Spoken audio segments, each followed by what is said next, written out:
اصول و تحقیق و تدوین کا یونٹ 7 ہے۔ اس کی پچھلی ویڈیو میں ہم نے بات کی تھی حاشیہ نگاری، لغوی و اصطلاحی تعریف، پھر ضرورت و اہمیت اور حاشیہ نگاری کے اسلوب کے بارے میں۔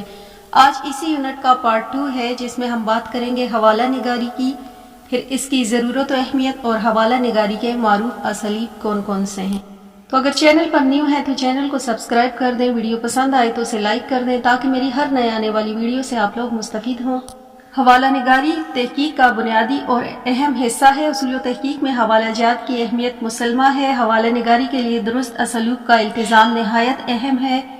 حوالہ جات تحقیق کو اعتبار بخشتے ہیں اور ان سے تحقیق مقالات و کتب کی اہمیت بڑھ جاتی ہے۔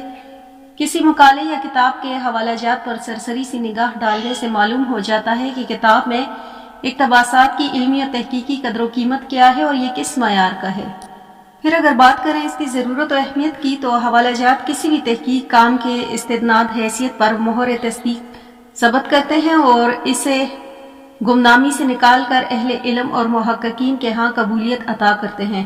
محقق جب کسی مسئلے کے مختلف پہلوؤں میں سے کسی ایک پہلو کو ترجیح دیتا ہے تو مستند علمی اور تحقیقی ماخذ سے اس کی دلیل بھی پیش کرتا ہے۔ یہ دلیل اقتباس سے اور حوالے کی صورت میں ہوتی ہیں اور اس سے قاری پر واضح ہو جاتا ہے کہ محقق نے مسئلے کے جس پہلوؤں کو ترجیح دی ہے وہ محقق کے افتاد طبع کا شخصانہ نہیں بلکہ افاضل محققین کی آراء سے بھی اس کی تائید ہوتی ہے اور وہ محققین کے موقف سے ہم آہنگ ہے۔ نیز جب کسی مصنف و مؤلف کے افکار و نظریات کا تجزیہ کرنا ہو یا ان کو بطور استشہاد ذکر کرنا ہو تو اس کا حوالہ اس مصنف کی تحریروں سے دیا جاتا ہے۔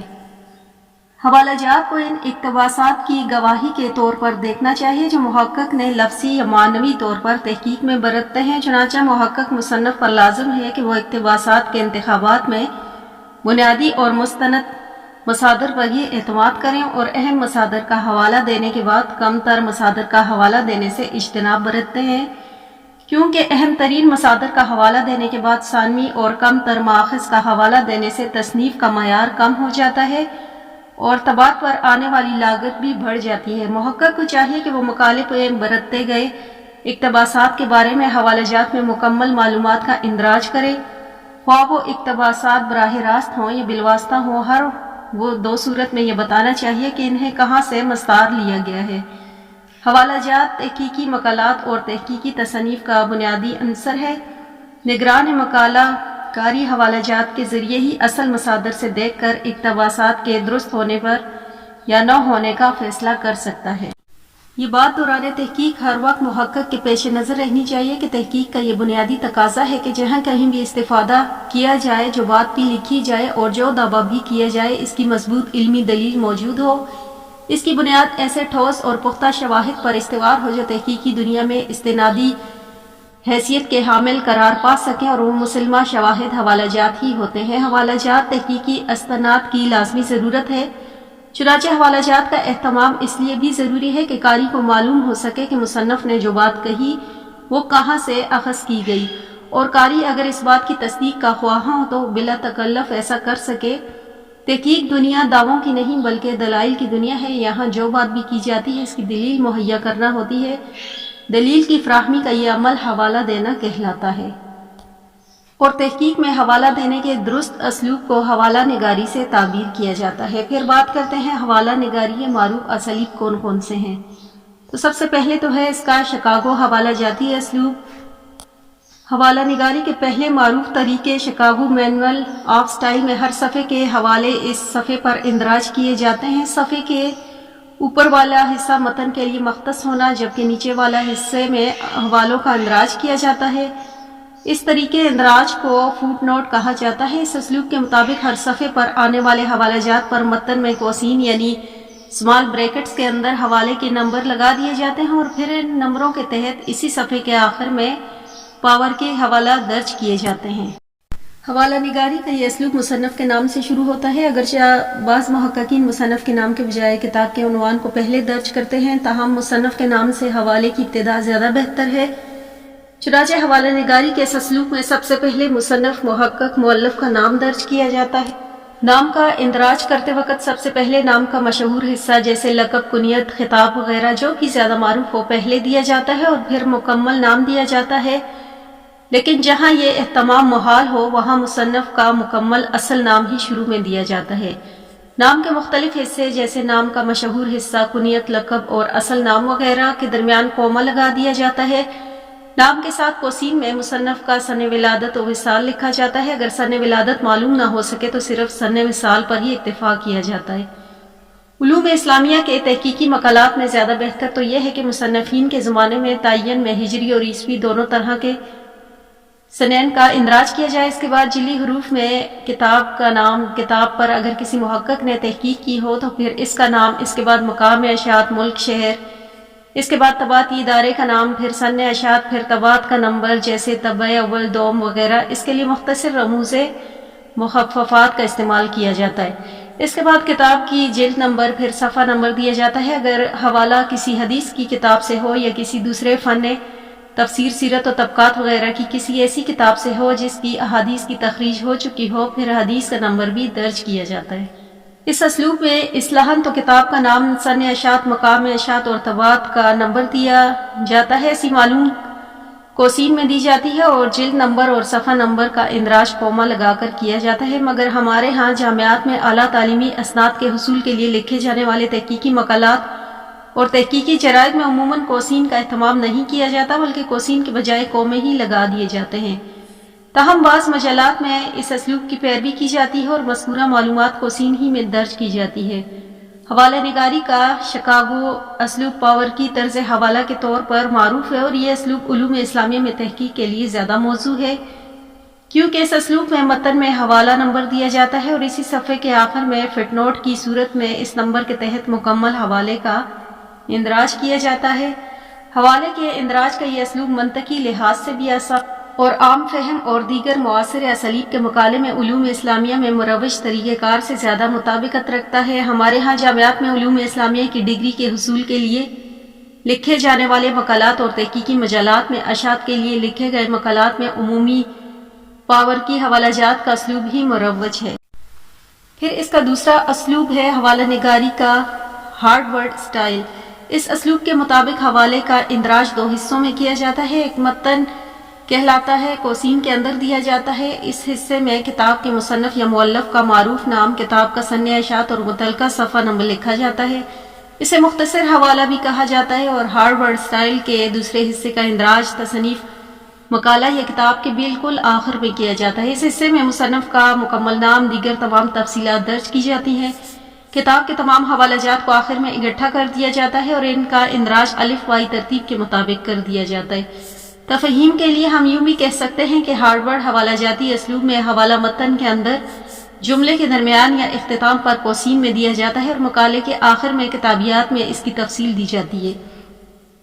یہ اسلوب آخر ورقی طرز حوالہ کے طور پر معروف ہے۔ اس میں مقالہ یا باب کے آخر میں حوالہ جات کے ذیلی عنوان کے تحت حوالہ جات کا اندراج کیا جاتا ہے۔ ہمارے ہاں عمومی علمی مگر غیر تحقیقی جرائد میں حوالہ جات زیادہ تر مقالات کے آخر ہی میں درج کرنے کا اسلوب مستعمل ہے۔ علوم اسلامیہ کی تحقیق میں حوالہ میں جس قدر تفصیلی معلومات کی ضرورت ہوتی ہے، یہ اسلوب اسی ضرورت کو پورا نہیں کرتا ہے، اس لیے یہ اسلوب علوم اسلامیہ کے لیے نامناسب ہے۔ پھر اس کا تیسرا اسلوب ہے حوالہ نگاری کے متذکرہ بالا اسالیب میں سے تیسرا MLA ہے۔ یہ ماڈرن لینگویج ایسوسی ایشن کا اختیار کردہ اسلوب ہے۔ اس اسلوب میں حوالہ درج کرنے کا طریقہ یہ ہے کہ متن کے اندر ہی قوسین میں مصنف کا نام لکھ دیا جاتا ہے اور اس کے ساتھ کولن لگا کر کتاب کا متعلقہ صفحہ نمبر دیا جاتا ہے۔ یہ اسلوب اسلامی تحقیق کی ضرورت کے لیے ناکافی ہے، اس لیے علوم اسلامیہ کے تحقیقی مقالات میں اسے اختیار نہیں کرنا چاہیے۔ پھر حوالہ نگاری کا چوتھا معروف اسلوب آپا سٹائل کہلاتا ہے۔ یہ اسلوب امریکن سائیکالوجیکل ایسوسی ایشن کا اختیار کرتا ہے۔ اس اسلوب میں متن کے اندر ہی حوالہ درج کیا جاتا ہے۔ اس کا طریقہ یہ ہے کہ متن میں جہاں حوالہ دینے کی ضرورت ہو وہاں مصنف مؤلف کا نام قوسین میں درج کیا جاتا ہے۔ اس کے بعد کتاب کا عنوان درج نہیں کیا جاتا بلکہ کتاب کا سال اشاعت درج کیا جاتا ہے۔ اس اسلوب کی ایک انفرادیت یہ ہے کہ محقق کوشش ہوتی ہے کہ زیادہ سے زیادہ جدید مواد سے استفادہ کیا جائے۔ یہ اسلوب بھی اسلامی تحقیق کی ضرورت کے منافی ہے۔ علوم اسلامیہ میں چونکہ قدیم مصادر کو فوقیت حاصل ہے، لہٰذا یہ اسلوب بھی اسلامی تحقیق کے لیے مناسب نہیں۔ پھر ہے حوالہ نگاری سے متعلق توجہ طلب نکات۔ تو نمبر 1 ہے حوالے کا اندراج کرتے وقت سطور بالا میں مذکورہ تمام تفصیلات بترتیب درج کی جائیں۔ مصنف کے زمانے کا تعین تحقیق کو معتبر بنانے والے لوازمات میں سے ایک ہے، اس لیے اس کا التزام بھی کرنا چاہیے۔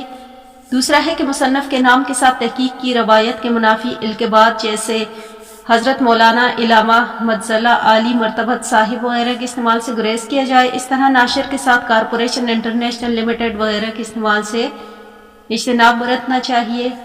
پھر تیسرا ہے قرآن کریم کی کسی آیت کا حوالہ دیتے وقت سورت کے نام کے بعد اس کے نمبر کا اندراج کرنا زیادہ بہتر ہے۔ اس کے بعد کولن لگا کر آیت کا نمبر لکھنا چاہیے۔ آیت کے حوالے میں کولن سے پہلے اور بعد میں فاصلہ نہیں دینا چاہیے، فاصلہ دینے سے عبارت ٹوٹ جاتی ہے اور بعض اوقات قاری کو تفہیم میں دشواری ہوتی ہے۔ چوتھا ہے کہ قرآن کریم کا حوالہ دینے میں صفحہ نمبر یا مطبع کا نام دینے کی ضرورت نہیں۔ دیگر مذاہب کی مقدس کتب کے بارے میں بھی یہی اسلوب اختیار کرنا چاہیے، یعنی صفحہ یا مطبع کا ذکر کرنے کے بجائے باب وغیرہ کا اندراج کیا جائے۔ تاہم سکھ مذہب کی مقدس کتاب جیسے گرو گرنتھ صاحب کا حوالہ درج کرتے وقت صفحہ نمبر دیا جا سکتا ہے، کیونکہ سکھوں کے متفقہ فیصلے اور روایات کے مطابق ان کی اس مقدس کتاب کا ہر ایڈیشن متعین صفحات پر ہی شائع ہوتا ہے۔ پھر حدیث کا حوالہ دیتے وقت متعلقہ کتاب، باب اور حدیث کا اندراج ضرور کرنا چاہیے، اس سے قاری کے لیے اصل حدیث تک رسائی میں آسانی ہوتی ہے۔ پھر چھٹا ہے حوالہ نگاری میں بنیادی اور اساسی نوعیت کے مصادر پر اعتماد کرنا چاہیے۔ موضوع کے لحاظ سے امہات الکتاب پر محقق کی نظر ہونی چاہیے اور موضوع سے متعلق بنیادی ماخذ سے استفادہ کیا جائے۔ ترجمہ اصل کتاب کا نعم البدل نہیں ہوتا، اس لیے ترجمہ ثانوی ماخذ شمار ہوتا ہے، اس لیے ترجمے کے بجائے اصل کتاب کا متن حوالہ دینا چاہیے۔ پھر محقق کو بنیادی اور ثانوی ماخذ کا فرق تحقیق کے تمام مراحل میں پیش نظر رکھنا چاہیے، نیز ماخذ اور مرجع میں پایا جانے والا باریک فرق بھی ملحوظ خاطر رکھنا چاہیے۔ بنیادی ماخذ سے مراد ایسی کتابیں ہیں جو متعلقہ موضوع پر اولین ترین دستاویزات شمار ہوتی ہیں اور ایسی معلومات یا واقعات شواہد کے حامل ہوں جن کا ان کے مصنفین نے خود مشاہدہ کیا ہو۔ انہیں مصادر کے لفظ سے تعبیر کیا جاتا ہے، جبکہ مراجع کا لفظ بنیادی ماخذ کے لیے استعمال نہیں ہوتا بلکہ ثانوی ماخذ کو مراجع کے لفظ سے تعبیر کیا جاتا ہے۔ مراجع یا ثانوی ماخذ چشم دید شواہد نہیں ہوتے بلکہ انہیں بنیادی ماخذ کی بنیاد پر مرتب کیا جاتا ہے۔ پہلی بار مکمل حوالہ درج کیا جائے جب دوبارہ حوالہ دینا مقصود ہو، پھر مصنف کے معروف نام، کتاب کے مختصر عنوان اور جلد و صفحہ نمبر کے اندراج پر اکتفا کرنا چاہیے۔ 9 پہ ہے بعض اوقات ایک کتاب کے ایک سے زائد مصنفین ہوتے ہیں، اس طرح تحقیقی مجلات میں شائع ہونے والے مقالات کو بھی 2 سے زائد مقالہ نگاروں نے مل کر مرتب کیا ہوتا ہے۔ اسی صورت میں حوالہ دیتے وقت تمام مصنفین کے نام کا اندراج کیا جائے۔ تاہم اگر ایسی کسی کتاب کا دوبارہ حوالہ دینا ہو، پھر صرف پہلے مصنف کا معروف نام لکھ کر آگے دیگر لکھ دینا چاہیے۔ 10واں ہے کہ مخطوطہ کے حوالے میں اس مقام یا لائبریری کی وضاحت ضروری ہے جہاں اس مخطوطہ کو ملاحظہ کیا گیا ہو، نیز مخطوطے کے نمبر کا اندراج بھی ضروری ہے۔ پھر نمبر 11 ہے کہ حسب ضرورت معیاری رموز و مخففات کا استعمال کیا جائے۔ 12 پہ ہے کہ رموز اوقاف کا التزام کیا جائے۔ 13 پہ ہے کہ اگر کسی ایسی کتاب سے مدد لی جائے جس میں مختلف محققین اور مضمون نگاروں کے مضامین میں شامل ہیں اور کسی شخص نے ان مضامین کی ترتیب، تہذیب اور تدوین کی ہے، تو اس کا حوالہ دیتے وقت مضمون نگار کا نام، اس کے بعد اس کے مضمون کا عنوان اور پھر مجموعے کا عنوان، ان کے مدون کا ذکر کرنا چاہیے۔ کسی مجلے کے اگر مضمون کا حوالہ دینا ہے تو اس کے لیے مذکورہ بالا اسلوب اختیار کرنے چاہیے۔ مجلے کا نام، مقام، اشاعت اور ماہ و سال اشاعت کا ذکر ضروری ہے۔ جلد کے لیے جیم، شمارہ کے لیے شین اور صفحہ کے لیے صاد بطور مخفف استعمال کیا جائے۔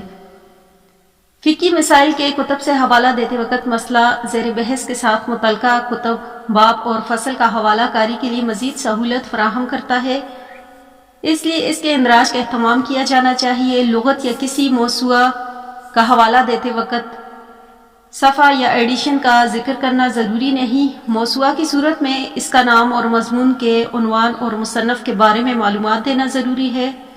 لغات سے استفادہ کی صورت میں اس کے مصنف، مدون اور لفظ کا مادہ ذکر کافی ہے۔ اگر MA، MPhil اور PhD کے غیر مطبوعہ مقالے کا حوالہ دینا ہو تو اس میں مقالے کا نگار کا نام، مقالے کا عنوان، متعلقہ یونیورسٹی، اس کے متعلقہ شعبہ اور مقالے کی تکمیل کا سال ذکر ضروری ہے۔ تو یونٹ 7 کے پوائنٹ 2 میں ہم نے ڈسکس کیا حوالے کی تعریف کرتے ہوئے تحقیق میں حوالہ جات کی ضرورت و اہمیت، پھر حوالہ نگاری معروف اسالیب کون کون سے ہیں، MLA حوالہ جاتی اسلوب پر نوٹ بھی آپ لکھ سکتے ہیں، علوم اسلامیہ میں تحقیق کے حوالہ دینے کے لیے کون سا اسلوب زیادہ مناسب ہے، شکاگو حوالہ جاتی اسلوب کی خصوصیت کیا ہیں، اور پاورکی اور آخری ورکی حوالہ جاتی اسالیب میں فرق کیا ہے، پھر ہارورڈ حوالہ جاتی اسلوب پر جامعہ نوٹ لکھ سکتے ہیں، APA حوالہ جاتی اسلوب پر بھی آپ نوٹ لکھ سکتے ہیں۔